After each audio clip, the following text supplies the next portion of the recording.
Bonjour et bienvenue dans cette vidéo dans laquelle je vais vous présenter l'outil copier arborescence Captree dans PDM qui permet de copier un fichier par an avec toutes ses références en vue de créer une seconde occurrence.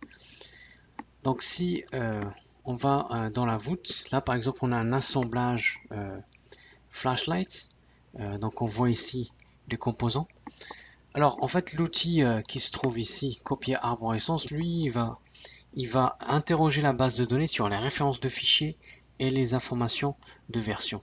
C'est un peu l'équivalent d'un pack and go, mais quand on travaille dans la voûte PDM, il vaut mieux utiliser le Captree, copier arborescence, pour aller chercher les versions de fichiers. Car le pack and go va seulement prendre des fichiers chargés localement. Donc si on essaye cet outil-là, donc là, il prend l'ensemble des composants, on a l'assemblage avec les composants. Et on a la possibilité d'utiliser les dernières versions ou les fichiers référencés. Les fichiers référencés, par exemple, on voit ici la version 4 qui est référencée. Mais si on s'intéresse aux dernières versions, il va prendre la version 5. Donc il y a quelques options également pour la simulation et les mises en plan.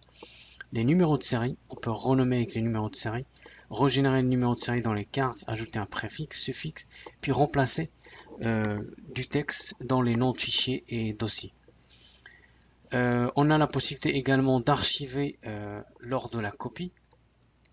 Donc voilà, si je crée un dossier qui s'appelle test, et je le mets comme destination par défaut.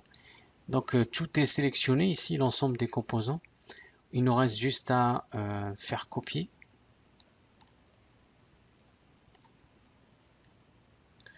Donc dès qu'on pèse sur copier, bah, lui il va processer, il va copier l'ensemble des fichiers dans le dossier. Donc voilà, c'est fait. Donc il a archivé également. Si on regarde dans PDM, le dossier il est là. On voit que toutes les pièces sont disponibles ici et ils sont archivés, ils ont un état particulier. Donc voilà, vous venez de voir comment utiliser l'outil copier arborescence qui se trouve ici. Et n'oubliez pas de consulter notre blog PBI CAD-CAM et de visiter notre chaîne YouTube. Merci, au revoir.